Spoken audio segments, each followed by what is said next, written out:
Bom dia, meu nome é Leonardo Lopes e hoje vamos continuar a explicação dos 10 livros da República de Platão. Ao final desse vídeo, eu vou deixar a playlist onde já temos os 4 primeiros livros explicados, 4 vídeos, aulas e também um que é um pouco maior, que trata dos 10 livros, mas apresentando de forma bem panorâmica e breve. Temos aqui o diagrama e ele está dividido em algumas cores. E hoje se trata exclusivamente da explicação do livro 5 da República de Platão. Eu lembro que essa aula é mais adequada para alunos de primeiro ano do curso de graduação em filosofia ou dos anos iniciais de algum curso da área de humanidades que estejam, por algum motivo, disciplinar, acadêmico, mais voltado a temas que lidem com as questões éticas ou educacionais, lendo esta obra, A República de Platão. O objetivo aqui destas aulas, dessa série, é ajudar nessa leitura, não propriamente substituir a leitura deste livro de Platão. Então temos aqui o diagrama, ele vem como os outros com algumas cores, cada cor especificando tópicos e subtópicos, especificamente hoje do livro 5 da República.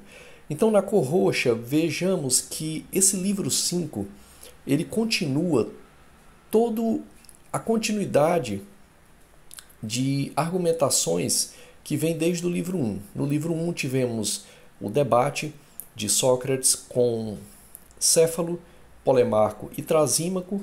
Trasímaco representando os sofistas, uma argumentação mais concisa. Depois, no livro 2, tivemos as argumentações também de Glauco e Adimanto, todos esses indo na direção contrária da de Sócrates.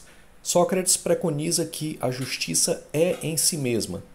A justiça está para além de qualquer circunstância, para além de qualquer pessoa, forma ideológica ou governo, mas a justiça tem um valor intrínseco em si mesmo.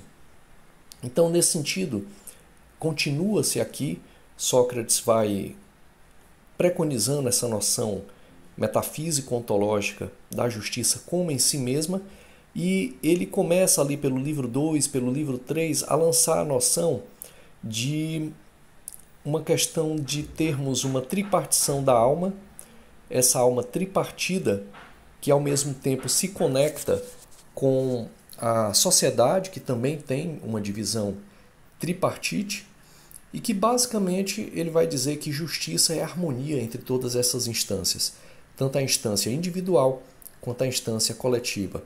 A instância individual representada pela alma, que é a própria racionalidade nas pessoas, onde teríamos 3 partes da alma: racionalidade, a parte irascível e a parte apetitiva. Ao mesmo tempo, isso tem uma contrapartida social, em que a parte racional redundaria na classe dos filósofos reis, dos legisladores, que trabalham com a sabedoria e com a razão, a parte dos guardiões, soldados e guerreiros, que tem essa dimensão irascível da alma, e cuja virtude seria mais propriamente a coragem, e o terceiro nível, que seria dos trabalhadores, dos produtores, agricultores, comerciantes, que tem em sua alma, naquele mito do ouro, prata e bronze, os comerciantes que teriam mais bronze em sua alma, teriam uma alma mais voltada para o desejo, e que, a partir de um domínio da razão, tanto no nível individual quanto coletivo, redundaria-se na virtude da temperança. Bem, justiça para Platão é justamente a concatenação harmônica de todas essas instâncias, das virtudes da sabedoria, da virtude da coragem, honradez, da virtude da temperança, redundando então nesta noção de justiça, que pela razão coordena tanto a dimensão individual, a alma individual, quanto, num sentido maior, a dimensão da cidade em suas diversas classes: filósofos, legisladores, soldados, guerreiros e trabalhadores, produtores. Bem, neste livro 5, isso aqui foi um introito, uma breve repetição e resumo dos livros anteriores, mas aqui na cor lilás, temos que, aliás, na cor roxa, temos que neste livro 5, Platão continua, a partir de Sócrates, elaborando essa noção de que justiça é uma harmonia da alma individual com a alma coletiva das classes sociais, no sentido de que se cada parte da alma fizer sua parte, a razão governar, o lado irascível produzir a virtude da coragem e o lado apetitivo produzir o lado da temperança, assim como indo do indivíduo para o coletivo, a polis, os legisladores legislarem com sabedoria, os filósofos, os soldados e guerreiros defenderem a cidade com honradez e coragem, e os trabalhadores não se voltarem para o vício, os comerciantes não se voltarem para o lucro ávido, mas ao contrário terem moderação em suas atividades comerciais ou produtivas. Se tudo isso ocorrer, ocorrerá justiça, e em ocorrendo justiça ocorrerá felicidade, que os gregos chamam de eudaimonia. Nesse sentido, nesse livro 5, Platão continua essas noções que explicamos agora nesses minutos anteriores, mas ele vai agora especificar em termos das questões sociais, cada vez mais elaborando, cada vez mais delimitando como isso funciona na prática, como os gregos chamavam, na praxis social. Então acompanha aqui na cor roxa, Platão lança nesse livro de 5 uma noção que era bastante revolucionária dentro do mundo grego, que é a noção de igualdade de gêneros. Veja que essa é uma noção presente lá e que ele vai falar que a educação deve ser igualitária para homens e mulheres. Claro que ele não é o único a elencar isso, mas é Platão, é a República, é um grande filósofo e ele elenca isso de uma forma muito coerente dentro do que havia sido falado antes e vai mostrar que a educação, ela não somente para os homens, mas também para as mulheres. Nisso, ele mostra também que as capacidades iguais levam a responsabilidades iguais. Ele não se baseia numa diferença biológica para dar, digamos assim, um privilégio ao masculino em detrimento do feminino, mas ao contrário, há uma noção de igualdade de gênero dentro do livro 5. Obviamente, essa igualdade de gênero ela não é no mesmo nível do que nós temos, por exemplo, no século XX, nas diversas dimensões do feminismo. Claro que não. Aqui, essa igualdade de gênero ainda é muito marcada, por exemplo, por certas noções que preconizam uma incapacidade, segundo os gregos, de certos grupos, dentre eles as mulheres, adentrarem, comandarem dimensões de liderança. Lembremos aqui que, por exemplo, na Ágora era vedado o acesso a mulheres. Então, claro que essa noção de igualdade de gênero de Platão, ela não elabora como nós temos mais bem elaborado hoje, no século XX e no século XXI agora, essa noção de feminismo. Mas já é um grande avanço, porque ele vai falar realmente em uma educação igualitária para homens e mulheres. Isso é bem presente no texto. Bem, na cor azul, vejamos que ele trata muito no livro 5 da educação dos guardiões. Essa educação dos guardiões ela deve ter uma dimensão de formação filosófica e de liderança ética e racional.